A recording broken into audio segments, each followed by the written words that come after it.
นี่น้องพี่น้องพอหยุกคือแล้วบักใหญ่หนึ่งเนาะเบิ่งในกล้องคือได้น้อยเดี๋ยวพี่น้องแต่เบิ่งตาเปล่าเนี่ยป๊อดโตกว้างอะไรพี่น้องเอ้ยน้องเนี่ยแถมสูงอีกเนาะก็คือจากพื้นนะ2 เมตรแล้วจากพื้นทั้งเฮือนอีกก็2 เมตรพอดีเป็น4 เมตรมันในโค้งหลังคาขึ้นอีกให้สูงพี่น้องโอ้ขักลายบัตรตอนนี้เพิ่นใส่เอาเนาะพี่น้องหลังจากหยุกเสาบ้านไอ้แก้วแล้วสาวบงสาวบ้านกับพากันกลับเมื่อไรเนาะแล้วก็ทั้งสร้างเพิ่นการยังดำเนินการต่อเนาะพี่น้องเนาะกำลังใส่อนา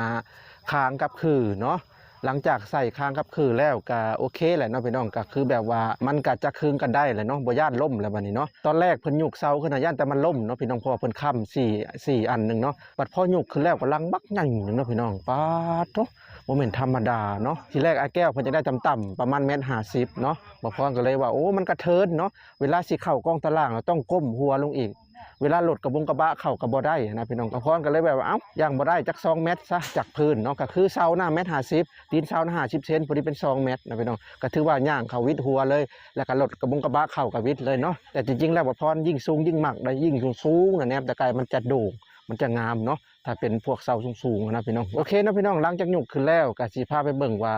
ลักษณะเฮือนเป็นจังใดเนาะบ่พรเบิ่งแล้วก็บักใหญ่หนึ่งนะพี่น้องแล้วก็สูงอีกนะไปมาพี่น้องเดี๋ยวไปเบิ่งนำกันหลังจากเบิ่งเฮือนชานของไอ้แก้วแล้วบ่พรก็สิได้ขอตัวกลับบ้านก่อนมื้อนี้นะพี่น้องเพราะว่ามื้ออื่นก็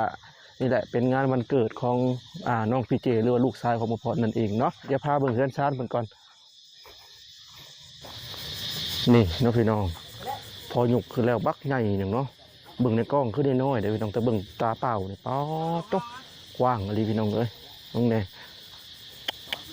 แถมสูงอีกเนาะก็คือจากพื้นนะ2 เมตรแล้วจากพื้นทั้งเฮือนอีกก็2 เมตรพอดีเป็น4 เมตรมันในโค้งหลังคาขึ้นอีกให้สูงพี่น้องโอ้ขักลายบัตรตอนนี้เพิ่นใส่คางเลยเนาะใส่คางกับคือเลยนะพี่น้องตอกอัน1 เซน2 เซน3 เซน4 เซน5 เซน6 เซนตัวนั้นเนาะคางนี่3คือนี่ก็ไม่ถึงไม่อันนั้นนะแต่บ่ฮู้ว่าบ่พรเอิ้นถูกหรือบ่เนาะมื้อเช้านี่เพิ่นใส่จ้ายเนี่ย1 2 3 4แถวละ4จ้ายเนาะโอ้เดี๋ยวพาเบิ่งไกลๆก่อนนะพี่น้องเบิ่งไกลๆข้างนอกก่อนอ๋อโตอลังการเลยบัดนี่บ่ได้แม่นเน้นน้อยนะพี่น้องโหมักใหญ่นึงไปเจ้าน้ำเบียร์เอ้ามองเจ้าตายหัวซะมันเจ้า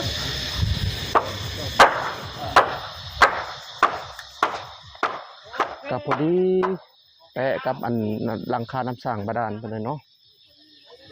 ก็ดีแต่ว่าทางเมตู้อยู่ทางดูเอเนาะพี่น้องก็ซื้อดินออก10 เมตรเนาะซึ่งจังได้ก็ขอบคุณทางเมตู้หลายๆเด้อเนาะขอให้อยู่เมตู้อยู่ดีมีแฮงเนาะพี่น้องเมตู้ก็ซอยวันเกิดน้องพีเจคือกันเนาะขอบพระคุณหลายๆเนาะขอให้เมตู้อยู่ดีมีแฮงความเจ็บอย่าได้ความไข่อย่าสมีขอให้เมตู้อายุมันควันยืนแล้วก็ครอบครัวเพิ่นนำเนาะพี่น้องซึ่งเพิ่นก็ซอยลุงโจยเพิ่นก็ซอยเนาะพี่น้อง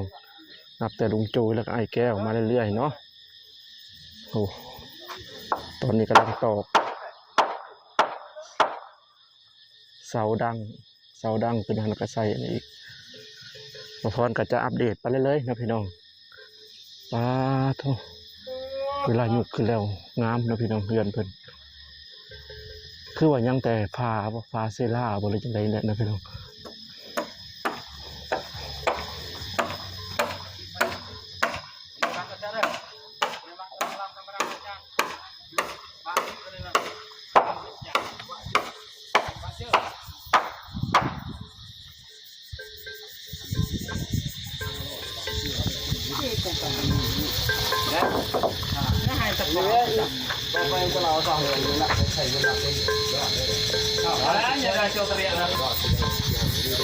เป็นได้สั่งแล้วเราบ่เกิน10 มื้อบ่เกิน10 มื้อบ่โอ้กันว่าไม่ครบนะโอ้ทางสร้างคนบ่เกิน10 มื้อนะพี่น้องกันว่าได้ขึ้นเนื้อมีแห้งเลยคำว่าได้ยกขึ้นสิเลยเนาะเฮ็ดกันว่าได้ยกแต่มื้อนั้นน่ะจะว่าแล้วโอ้ทางสร้างเพิ่นการันตีว่า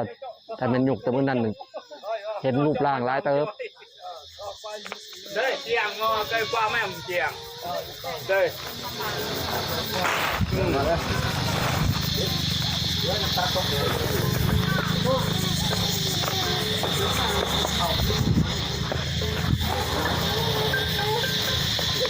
สามสี่เฮ็ดเนาะช่างเนาะสามสี่เฮ็ดบัดนี่หลังจากหยุกขึ้นแล้ว ขาดแต่ไม้เด้อเพิ่นว่าจักไม้อีหยังไม้48ก็มาเป็นบางส่วนแล้วนี่เนาะนี่หมดนั้นแต่กบนี่ไม้48ไม้48ก็ใส่พวกเส้นผ้าแล้วก็ฟ้านี่บ่พอคิดว่าน่าจะยังเป็นฟ้าไม้เซราแต่โครงหลังคานี่บ่ฮู้ว่ามีหรือบ่ nhiều phèo giờ có người muốn chọn gì rồi phải tay này chắc mà nhiều ngon đấy tăng chắc đấy hả ระวังเด้อ tập bớt đấy rồi ra sao nữa rồi mà มีแต่ไม้เส้นใหญ่ thằng tập bồ nông đó là to hả âu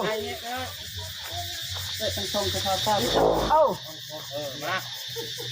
chúc tôi sang mà rồi đấy đâu ๆอู้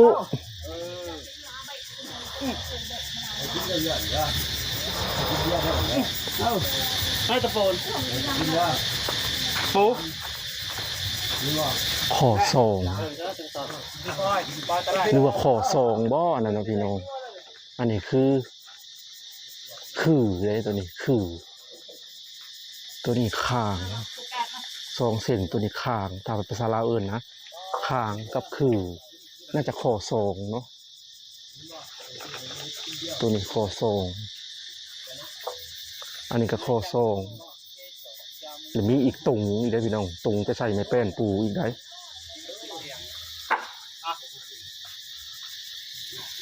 สูงบ่ไอ้แก้ว rồi chào bài đi สูงอยู่บ่บ่สูงไปได้แล้ววะ ธรรมดา làm đó 2 เมตร เอาไป ทีแรกเราจะได้1.50 เมตรพอดีกระเทินก้มหัวเข้าได้1.50 เมตร cho nên cái lối đi côเขาได้แล้วฮะ แม่นรถกระบะเข้าได้เบิด เมตร50แล้วนี่คุณโต๊ะ2เมตรถึงตีน อ่า นี่แหละ เพื่อไว้จังดีเนาะมีรถเข้ามาก็สบาย เพื่อไว้ตัวหมู่มาเด้เขากับ หมูมายาม หมู่มาย่ำยังกัน แม่น คิดว่ารถเขาเองเนาะเจอทึกเล็กก็ว่าแล้วตัวเล็กนี่แท้นะตัวหมู่มาย่ำกับนี่รถของ รถก็แล่นเข้าได้เลยนี่เข้าได้นี่ หนึ่งหกโตปันหนึ่งก็ได้แล้วหลุด อันเด้ย่ำวันเกิดวันยังเนาะเจ้าหมู่มาเป็น แม่นอนาคตก็บ่แน่เด้อเนาะ ไม่แน่นอน แล้วก็ว่าคนถูกกับเขาให้ก่อน คนใดเขาหัว แม่น ผู้ใดทุกข์ก็นี่ พูดได้ก็เห็นว่ากับป้า น้ำก็เป็นวัง หลาย ก็ ค เป็น น เนาะ หาดก็มี ได้กับรถ10 คัน20 คันก็เห็นหลายคนเลยแบบว่าลูกเมียวิ่งอยู่ แม่น ถ้าเวียงก็ยังก็หลายเห็นหลายบ่อนถ้าเวียงเขาแค่เท่านี้โอ้ 6 คูณ 7แล้วว่าสร้าง อันนี้วะ5 คูณ 7 5 คูณ 7บ่นี่ ตึ้งตัวนี้อะไร6 คูณ 7เลยตั้งบนคันใด โอ้อันนี้ไล่จากนี้มันบ่ 1 โอ้ เป็น6ตัวนั้น5 สรุปแล้วก็5 คูณ หาเจ็ด 5 7 57แท้ๆเนาะโอ้แต่บันไดนี่ออกมายื่นมานี่ เม็ดหนึ่งเป็น โอ้ส่วนบันไดนี่ขึ้นมาแบบนี้เนาะ ได้ขึ้นมา ป้อยังใหญ่เลยพี่น้องชั้นนี้ถ้าเป็น8 คูณ 9บ่เว้า โอ้ว่าน้อยวะเนี่ย บ่ได้น้อยเด้ ตัวใหญ่เลย ป้าเท่า นาทีเรื่องอะไรหรือเปล่า เนาะซึ่งคนมาช่วยก็เหลือคนหนึ่งสบายดีเด้อ สบายดี เป็นได้น้องญาติกับเพิ่นบ่ เฮ้น้องกัน โอ้ เฮ้น้องทองพอ เป็นน้องทั้งพ่อเนาะ จ้า ก็มาจับช่วยเพิ่นเนาะ จ้า ยินดีนะเพิ่น Pin sao thế? Anh cho anh tiệm là sao vậy? Sao vậy? Đi ta mắng nhà sao? Tiệm vậy. Anh cái này vậy? Ra sao vậy?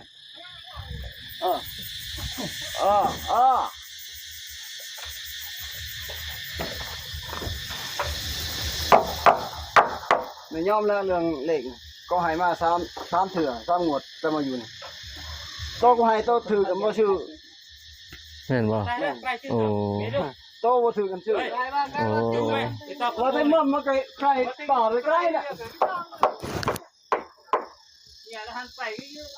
đó như mấy được cái hàng phải to ชุดก่อนเนี่ยก็ให้ตะนิดนึงเล็กนิดนึงชื่อเล็กนิด อ๋อ แล้วก็ให้ชุดอันนี้แมงเกี้ยวกับควายชื่อเป็นแมงกุ้ยอ่ะมีชื่อควาย ผู้ใดบอก นี่อาจารย์ไก่เลยมา อ๋อ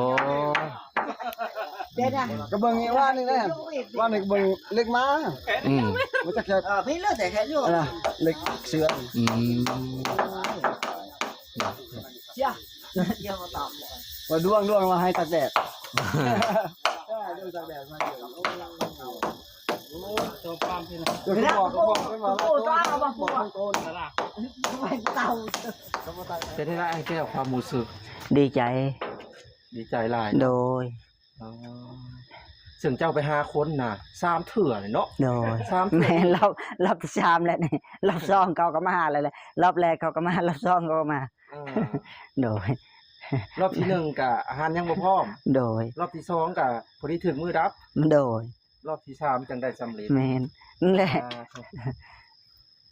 บัดนี้ยังเพื่อนใหม่อีกได้เนาะมัน โดยบอกไอ้กระเจ้าโมเศร้านี่ก็สิมาลายอยู่แบบเฮาก็เว้าเข้าเรื่อยๆเนาะ ชาวคนผู้ใดผู้ชาว โอ้ย ชาวชาวสองนี่ ก็ดีเพิ่นก็ยังมาเนาะสาธุ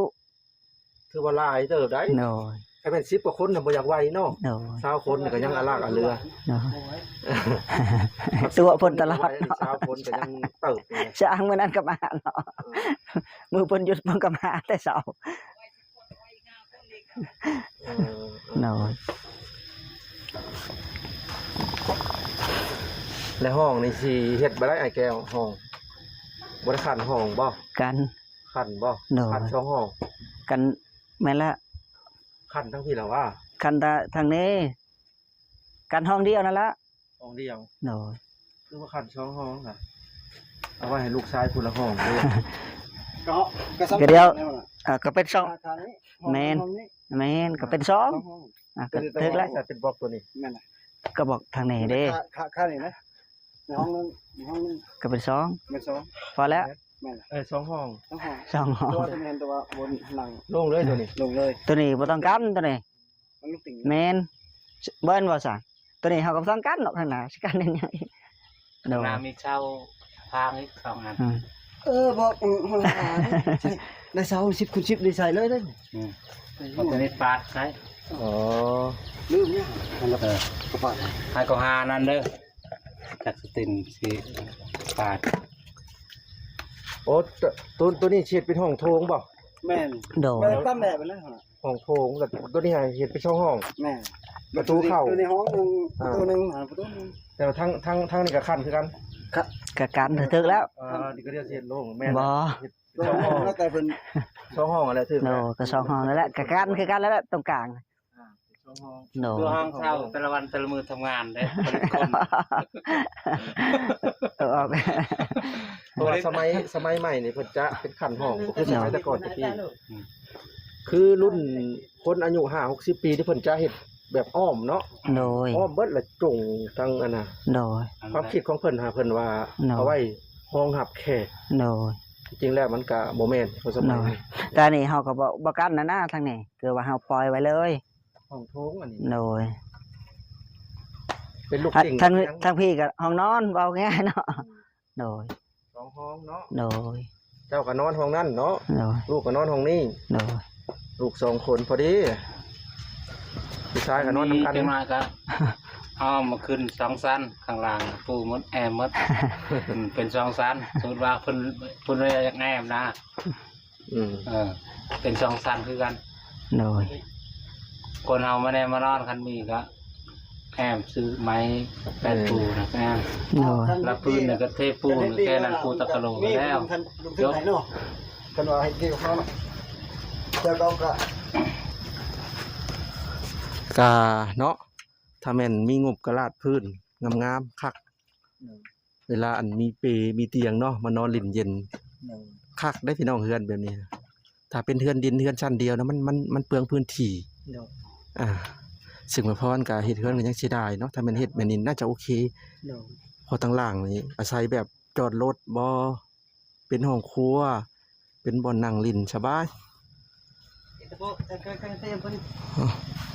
เมื่อคืนนี่ตื่นจักโมงอะไรมื้อเช้านี่ ตื่นอะไร4 โมงบ่ ตีสี่บ่ แม่น นอนหลับอยู่บ่ล่ะ รับแต่บัดหรือว่าเคยตื่นสำนันเนาะ หรือว่าคิดหลายแบบเรื่องอาหารการกิน บ่ได้คิดบ่เคยตื่นนะ อืม เคยตื่นแต่เช้าคุมื้อ ก็ตื่นก็อยากตื่นแต่เช้าแน่เนาะเพราะเฮามีงานน่ะนะ โดย อ่า คือเคยตื่นปกตินั่นแหละสำนี้เคยตื่นโดย กับมือขึ้นเฮือนใหม่นี่ก็ยังบ่เฮิงนี่เนาะแล้วนี่ก็ขึ้นเลยเด้นี่ โดย โอ้ แต่นี่คือว่าเคยตื่นปกติอยู่แล้ว ตื่น4โมงเนาะ โดย ตีห้าตีสี่ แล้วแต่ ก็แจ้งแล้วทั้งพี่น้อง โดย อืม ก็บ่ได้คิดหยังดอกก็เคยตื่นแต่เช้าแล้วโดย บัดหลังจากแล้วก็คิดง้ออันหาคนมาคือเฮือนอีกได้เนาะก็จักว่าซ้ำเก่านึงบ่จักมา โดยให้สิเก่านั่นแหละ เออ โดย ตูบก็น่าจะมั่งบ่จะหมดเฮือนแล้ว ก็บ่จักว่าสิถามเนี่ยว่าสิเฮ็ดเครื่องครัวนะอาจสิบ่ได้มั่ง หรือว่ามั่งเฉพาะโซนนี้ ถามสั่งก็ แล้วก็อันโซนอันที่บนนั้นนะเอาไว้เฮ็ดเฮือนครัวข่อยว่า แม่น มันจังอันนะ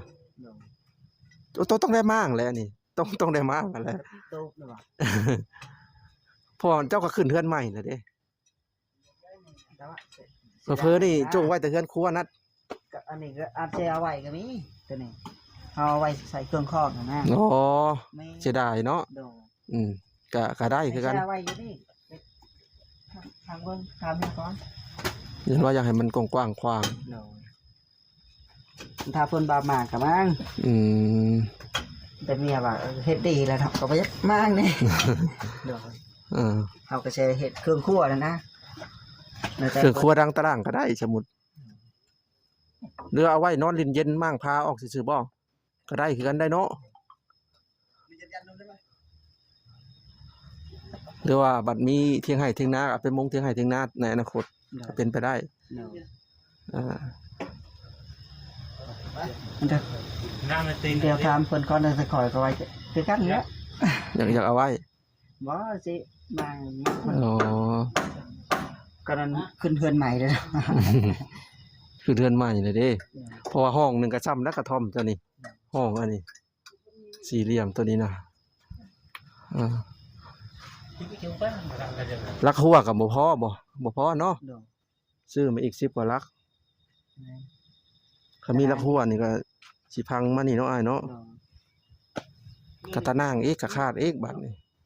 หลักหัวทั้งหมดก็14 อืม หลัก 14ลัก วัดแล้ว2 เมตรได้ระยะกว้างของเขา ถ้ามันได้ทมนี่คักเลยพี่น้อง ประมาณ15โลหรือว่า20โลประมาณนี้ละอยู่พังพี่อีกเนาะ เดี๋ยวทั้งพี่และสิลึก ทั้งพี่น่ะนักอยู่ทั้งพี่ละใครแน่เดินเข้ามานี่ เดี๋ยว อืม ใช่ป่ะ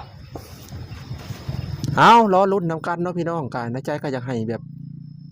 เพิ่นแล้วไวๆอะไรจังดีทางสร้างเพิ่นว่า10มื้อ11 12มื้อเพิ่นว่าไวอยู่แล้วอยู่แล้วเพิ่นว่า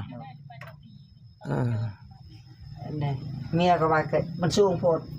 อยู่ได้ต่ำๆลึกนี่ ใช้สูงบ่ได้สูงแล้วบัดเวลาจะปูแป้นเนี่ยมันจะต่ำมันจะบ่เฮาเบิ่งมุมมองนี่คือบ่สูงในเวลาปูแป้นจังหน่อย เอาตามหลักก็คือน้ำสร้างเนาะนั่นว่าสร้างเอาตามลายก็คือเนาะจำนี้แล้วพอดีสุดว่าน่ะก็ได้ที่2 เมตรบ่ นี่ไล่จังนี้อ้าย2เมตรนี่ แม่นได้ อืม ก็2 เมตรเลยน่ะ อืม คือสิสูงซั่นน่ะ แต่อันนี้มันบ่แม่นอันนั้นปิดข้อศอกมันคือสูงนี่เฮาไล่จังนี้นี่ น่ะก็2 เมตร อืม คอยก็สูงก็ได้เมตร10 เพื่อนคนอื่นให้สูงพวกเนาะสูงแต่เวลอยู่2 เมตร พอดีแล้วอย่าเอาตามลาย เพื่อ เวลาเขาบ่มีหยังเราก็คิดว่าครับย่างไปย่างมาไม่อยากทำนะก็ดีแล้วสำเร็จ เพื่อในอนาคตจะมีรถก็สามารถเอารถเขานี่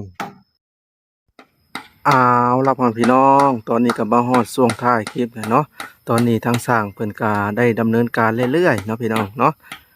ทางไอ้แก้วก็ดีใจหลายๆเนาะหลังจากได้เห็นเฮือนของตัวเองยกขึ้นแต่ก่อนก็